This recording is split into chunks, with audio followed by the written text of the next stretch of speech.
Dear students, welcome to history class. I hope you have enjoyed the first chapter. Now let's come with me on a virtual tour of Egypt. We will deal this chapter in two parts. In part 1, we will see location and origin,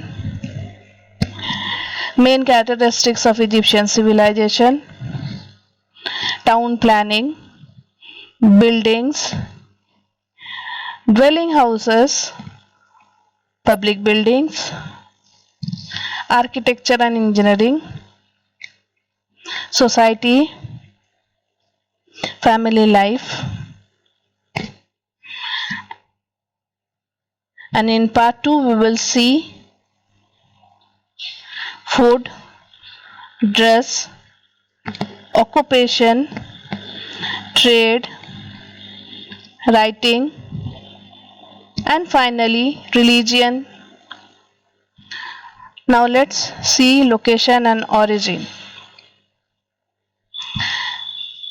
Ancient Greek historian Herodotus called Egypt the gift of Nile, longest river of the world, and its length is about 4,000 meters long. The Nile flows from south to north and it provides water for irrigation.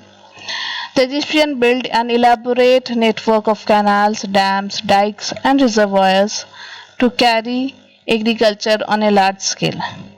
It is only source of water without which Egyptian culture would have never been existed.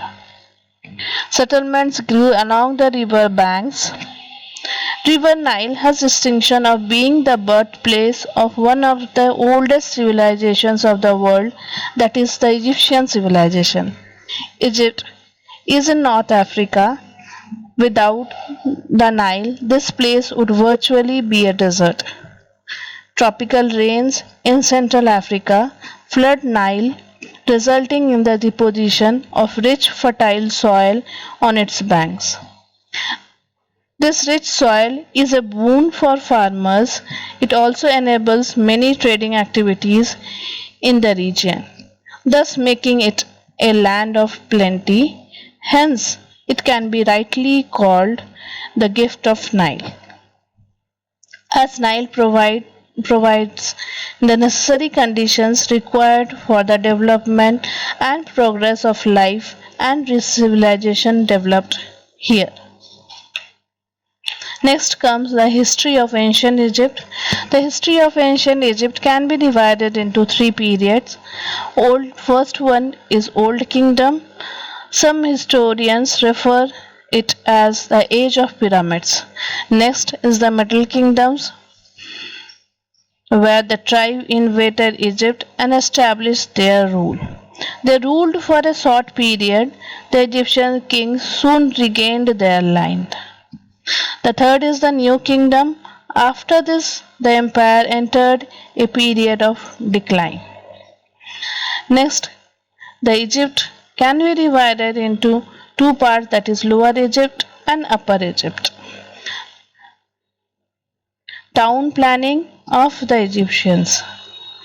Some of the features of town planning in Egyptian civilization were: number 1, the nearness to a water source and the height it was built above Nile make sure the flooding did not affect the city. Next, towns generally had a boundary wall with only one or two entrances through the wall. Houses were built on the edge of the streets and houses shared walls with their neighboring houses. The streets were very narrow. Ancient Egyptians built canals, dams, and dug wells to collect water. However, some of the ancient Egyptian towns were not well planned. Next come the buildings, dwelling houses. Houses were built around the crossing of two major roads. They were made of sun-baked bricks. Almost all the houses had flat roofs and were double-storied. The number of rooms in each house depended on whether the family was rich or poor. While most of the people lived in a one or two room house, without bathrooms. The richest people lived in three-storied buildings, usually made of stone, with as many as 30 rooms, with garden and pools. An average house had 3 rooms, a courtyard, and a kitchen area. A narrow staircase led to the roof. The windows were small and were placed high up close to the ceiling to keep out the sun and let the daylight enter. Next come the public building. Temple districts were better planned and surrounded by high walls. The layout of was basically symmetrical. The temples were massive structures with huge gateways. Here in the picture we can see the example of public building. Next comes the architecture and engineering. The Egyptians were great builders and constructed many pyramids and temples. The largest of the pyramids, the Great Pyramid of Giza, is one of the 7 wonders of the ancient world. Another architectural wonder is the Sphinx, a mythological figure with the head of a man and the body of a lion. It is carved out of a single block of stone. The temple at Abu Simbel is equally famous. It has constructed in such a way that the rays of the rising sun reach the black wall of the interior of the temple.